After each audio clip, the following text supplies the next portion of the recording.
Hello friends, welcome to money మంత్ర. నేను మీ రామకృష్ణ. మన రోజు లైఫ్కి సంబంధించి, ఫైనాన్స్కి సంబంధించి, డైరెక్ట్ సెల్లింగ్కి సంబంధించి చాలా టాపిక్స్ మాట్లాడుకుంటాం కదా. ఈరోజు ఫైనాన్స్కి సంబంధించి తెలుసుకోబోతున్నాం.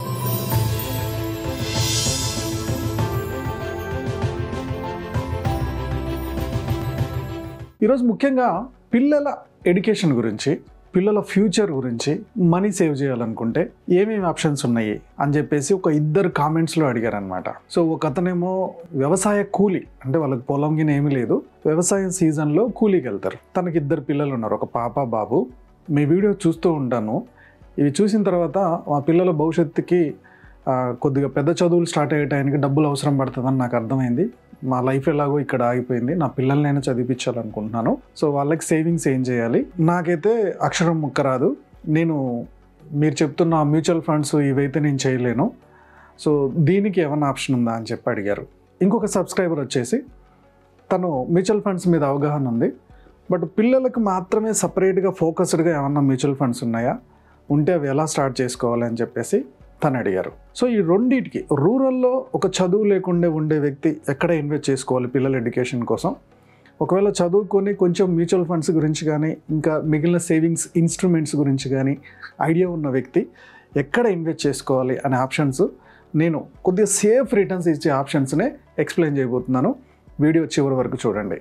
సో ఇప్పుడు మనం రూరల్లో ఒక ఎడ్యుకేషన్ పెద్దగా లేని, ఒక అవేర్నెస్ పెద్దగా లేని వ్యక్తులు వాళ్ళ పిల్లల భవిష్యత్తుకి సేవ్ చేసుకోవాలనుకుంటే, నేను సేఫ్టీ రిటర్న్స్, రిస్క్ లేకుండా, మిమ్మల్ని ఎవరు మోసం చేయకుండా మీరు ప్లాన్ చేసుకోవడానికి పోస్టల్ డిపార్ట్మెంట్లోనే ఒక ఇన్సూరెన్స్ ఉంది. పోస్టల్ లైఫ్ ఇన్సూరెన్స్ సంస్థ వాళ్ళు దీన్ని ప్రొవైడ్ చేస్తారు.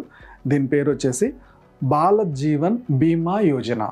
మీరు పోస్ట్ ఆఫీస్కి వెళ్ళి అడగొచ్చు, మా పిల్లల ఎడ్యుకేషన్ కోసం, పిల్లల భవిష్యత్తు కోసం ఒక ఇన్సూరెన్స్ ఉందంట కదా అని. వీలైతే మీ పిల్లలు చదువుకుంటున్నారు, వాళ్ళని కూడా తీసుకెళ్ళిపోయి పోస్ట్ ఆఫీస్లో ఇది ఎంక్వైరీ చేయొచ్చు.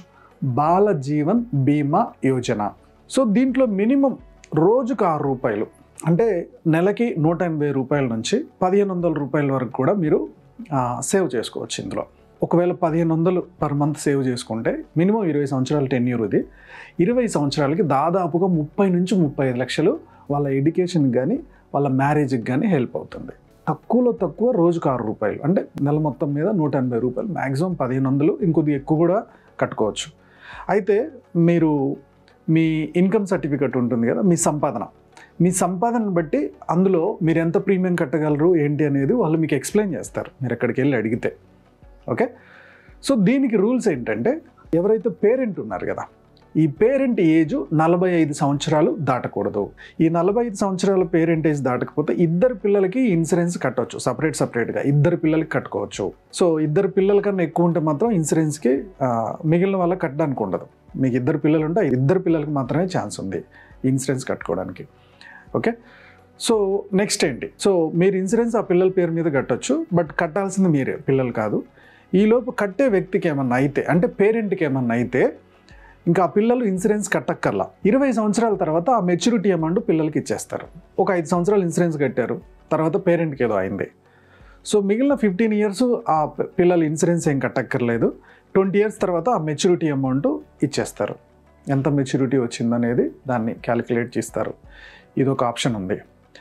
అండ్ పిల్లల ఏజు 5 ఇయర్స్ నుంచి 20 ఇయర్స్ లోపు పిల్లల ఏజ్ ఉండొచ్చు. అంటే ఒకవేళ మీకు 5 ఇయర్స్ బాబు ఉన్నాడు అనుకో, 25 ఇయర్స్కి అది హెల్ప్ అవుతుంది. సో ఓన్లీ ఎడ్యుకేషన్కే కాదు, మీరు ఎడ్యుకేషన్కైనా వాడుకోవచ్చు ఆ అమౌంట్ని. ఒకవేళ ఆడపిల్ల అయితే ఆడపిల్ల మ్యారేజ్కైనా వాడుకోవచ్చు, లేదా ఇల్లు కట్టుకోవడానికైనా వాడుకోవచ్చు.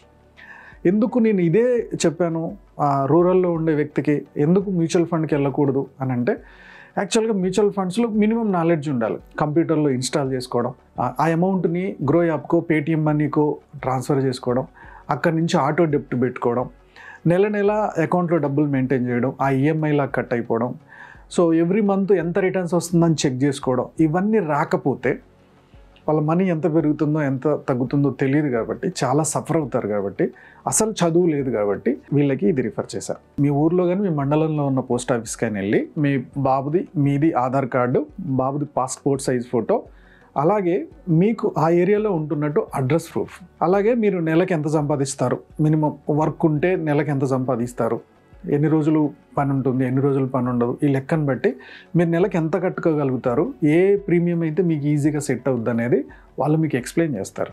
తక్కువలో తక్కువ మీకు 5 లక్షల నుంచి మెచ్యూరిటీ టయానికి 30 లక్షలు 35 లక్షల దాకా కూడా వస్తుంది మీరు ఎంచుకునే ప్రీమియంని బట్టి.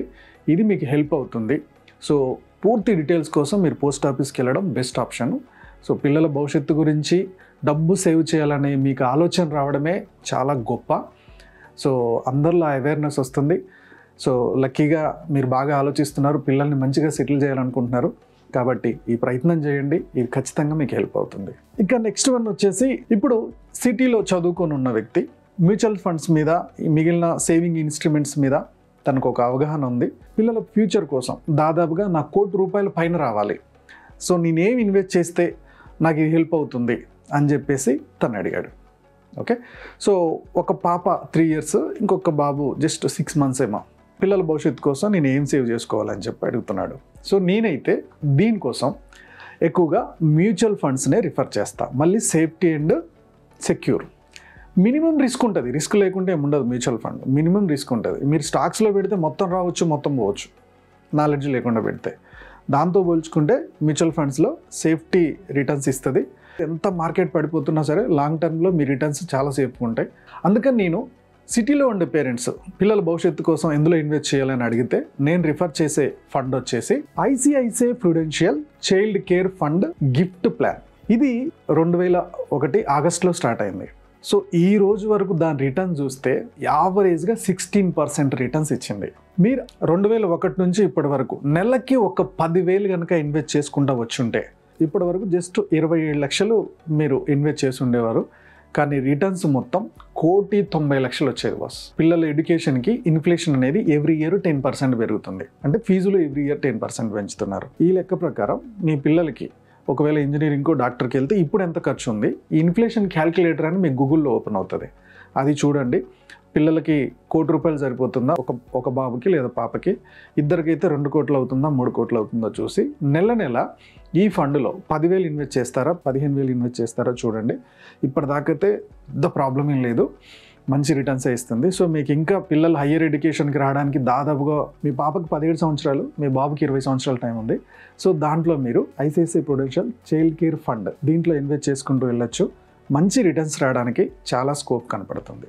ఇది కాకుండా ఇంకేమైనా మ్యూచువల్ ఫండ్స్ కావాలనుకుంటే నేను ఖచ్చితంగా UTI నిఫ్టీ ఇండెక్స్ ఫండ్లో మీరు ఇన్వెస్ట్ చేసుకోవచ్చు పిల్లల కోసం ఇప్పటి నుంచే. అంటే మీకు ఎంత అవసరం ఉంది, నెల నెల ఎంత ఇన్వెస్ట్ చేయాలని చూడండి. ఈ ఇండెక్స్ ఫండ్లో 50 ఇండెక్స్ ఫండ్స్ ఉంటాయి. నిఫ్టీలో 50 స్టాక్స్ని తీసుకొని దాంట్లోనే ఇన్వెస్ట్ చేస్తారు. లేదా HDFC సెన్సెక్స్ ఇండెక్స్ ఫండ్ దీంట్లోనే ఇన్వెస్ట్ చేయాలి. ఇండెక్స్ ఫండ్స్ అన్నీ బాగానే ఉన్నాయి బాస్, బట్ ఏంటంటే ఇవి కొద్దిగా ట్రాకింగ్ ఎర్రర్ తక్కువగా ఉన్న ఫండ్స్ అనమాట. ఈ రెండిట్లో మీరు ఇన్వెస్ట్ చేసుకోవచ్చు. దీంట్లో కూడా పిల్లల భవిష్యత్తుకి మంచి రిటర్న్స్ తీసుకోవచ్చు. అంటే ఇది వాళ్ళ ఎడ్యుకేషన్కైనా, వాళ్ళ మ్యారేజ్కైనా, లేకపోతే భవిష్యత్తులో వాళ్ళకి ఇంకేదైనా అవసరమైనా ఈ మనీ వాళ్ళకి హెల్ప్ అవుతుంది. అప్పటికప్పుడు ఒక పెద్ద లంసం ఎక్కడి నుంచి అని తీసుకొచ్చి వాళ్ళ ఎడ్యుకేషన్ పెట్టడానికి మనకు సాధ్యం కాదు. కాబట్టి సంపాదిస్తున్నప్పుడే కొంచెం కొంచెం సేవ్ చేసుకుంటే మీకు హెల్ప్ అవుతుంది. ఇది కాకుండా మ్యూచువల్ ఫండ్స్లో ఇంకొంచెం వేరే డిఫరెంట్ ఫండ్స్ ఏమన్నా చూడాలనుకుంటే ఫోకస్డ్ మ్యూచువల్ ఫండ్స్కి వెళ్ళొచ్చు. ఇందులో ఫస్ట్ వచ్చేసి క్వాంట్ ఫోకస్డ్ మ్యూచువల్ ఫండ్. ఇది గత 5 ఏళ్లలో దాదాపుగా 23% రేట్ ఆఫ్ రిటర్న్స్ ఇచ్చింది. 361 ఫోకస్డ్ ఈక్విటీ ఫండ్, ఇది దాదాపుగా 22% మంచి రిటర్న్స్ ఇచ్చింది. ICICI Prudential focused equity fund, ఇది దాదాపుగా 21.46 రిటర్న్స్ ఇచ్చింది గత 5 ఏళ్లలో. HDFC focused 30 fund 20.97 rate of interest ఇచ్చింది ఇది. తర్వాత Franklin India focused equity fund దాదాపుగా 19.60% రిటర్న్స్ ఇచ్చింది అనమాట.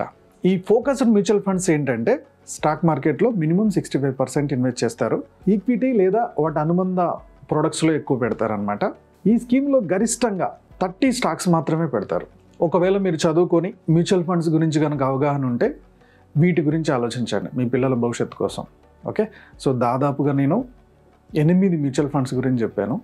వీటిల్లో మీరు లాంగ్ రన్లో వెళ్తున్నప్పుడు ఖచ్చితంగా మార్కెట్ డల్ ఉన్నప్పుడు ఒక్కోసారి పడుతూ ఉంటాయి, లేస్తూ ఉంటాయి. డే వైజ్గా చూడకండి, మంత్ వైజ్గా చూడకండి. 15 to 20 ఇయర్స్కి చూస్తున్నారు పిల్లల ఎడ్యుకేషన్ కోసం, వాళ్ళ ఫ్యూచర్ కోసం, ఖచ్చితంగా మంచి రిజల్ట్ చూడగలుగుతారు. సో మీ బేసిక్ అమౌంట్కి పెద్ద నష్టం కాదు.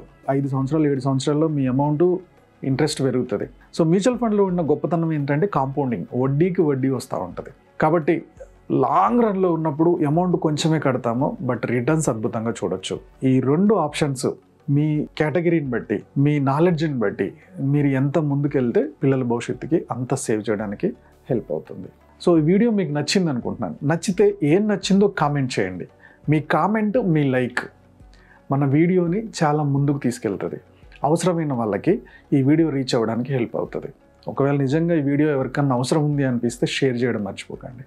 ఓకే, బస్ యూట్యూబ్లో ఆర్కే సార్ చాలా డబ్బులు సంపాదిస్తూ ఉంటాడు, ఎక్కువ డబ్బులు వస్తూ ఉంటాయి అని చెప్పి చాలామంది కామెంట్స్లో పెడుతూ ఉంటారు. దీనికి నేను మీకు ఒక ఎగ్జాంపుల్ చెప్తా. నేను ఎడ్యుకేషనల్ ఛానల్ కింద ఉన్నాను. ఎడ్యుకేషన్ ఛానల్ అంటే మన ఛానల్ చూసేవాళ్ళు ఎవరు అంటే పిల్లల భవిష్యత్తు గురించి, వాళ్ళ భవిష్యత్తు గురించి ఆలోచించేవాళ్ళు. ఇప్పుడున్న జనాలలో మహా అంటే 10% ఉంటారు, లేదా విపరీతమైన అప్పుల పాలైపోయి ఉన్న వాళ్ళు మహా అంటే ఇంకొక 10% ఉంటారు. ఈ 20% జనాలు మాత్రమే నా వీడియో చూస్తారు, నా ఛానల్ చూస్తారు. మీరు చూస్తేనే ఈ వీడియో ముందుకెళ్తుంది. అయినా సరే నేను కన్సిస్టెంట్గా వీడియోస్ ఎందుకు చేస్తున్నానంటే, ఒకప్పుడు నేను మిడిల్ క్లాస్లోనే ఉన్నాను, చాలా ఇబ్బందులు పడ్డాను. నా ఇబ్బందులు, నా ఎక్స్పీరియన్స్లు, ఎట్ ద సేమ్ టైం నేను నేర్చుకున్న నాలెడ్జ్ నాలాంటి మిడిల్ క్లాస్ పీపుల్కి హెల్ప్ అవ్వాలని జనాలు చూసినా చూడకపోయినా, అది పెద్ద వైరల్ అయినా అవ్వకపోయినా నా ప్రయత్నం నేను చేసుకుంటూ పోతున్నా. నాకు ఈ ఛానల్లో మహా అంటే 10 నుంచి 15,000, అంతకు మించి పెద్దగా రాదు. ఈ అమౌంట్ నాకు పెద్దగా హెల్ప్ అయ్యేది కూడా కాదు. అయినా సరే నేను కన్సిస్టెంట్గా ఎందుకు చేస్తున్నాను, నా నాలెడ్జ్ మీకు షేర్ చేస్తున్నాను. నాలాగా మిడిల్ క్లాస్లో చాలామంది తెలియక తప్పులు చేసి ఇబ్బందులు పడ్డవాళ్ళు చాలామంది ఉన్నారు. సో నా అవేర్నెస్, నేను దాదాపుగా 3 years నుంచి పోరాటం చేస్తున్నాను వీడియోస్ పెడుతూ. 3 years అయిపోయి 4th yearలోకి ఎంటర్ అయ్యా. ఈ 4 yearsలో చాలామంది నేను చెప్పిన ఈ రూల్స్, ఈ ఇన్వెస్ట్మెంట్ ప్లాన్స్ నచ్చి నెమ్మదిగా అప్పుల నుంచి బయటపడ్డారు, పిల్లలకి సేవింగ్ చేసుకుంటున్నారు, చాలా హ్యాపీగా ఫ్యామిలీని ఒక పాజిటివ్ వైపు తీసుకెళ్లారు, ఒక గ్రోత్ వైపు తీసుకెళ్లారు. అది చాలా తృప్తిస్తుంది. సో అందుకని నేను మిమ్మల్ని అందరినీ ఒకటే మాట అడుగుతాను, లైక్ చేయండి, కామెంట్ చేయండి, షేర్ చేయండి. దీనివల్ల అవసరమైన వాళ్ళకి ఈ వీడియో రీచ్ అవుతే చాలు. ఓకే ఫ్రెండ్స్, నా యూట్యూబ్ ఛానల్ చూస్తున్న నా వ్యూవర్స్, నా సబ్స్క్రైబర్స్ లైఫ్లో ఎప్పుడు కూడా గొప్పగా స్థిరపడాలని కోరుకోవడంలో మా మనీ మంత్రం ముందుంటుంది. Go self made.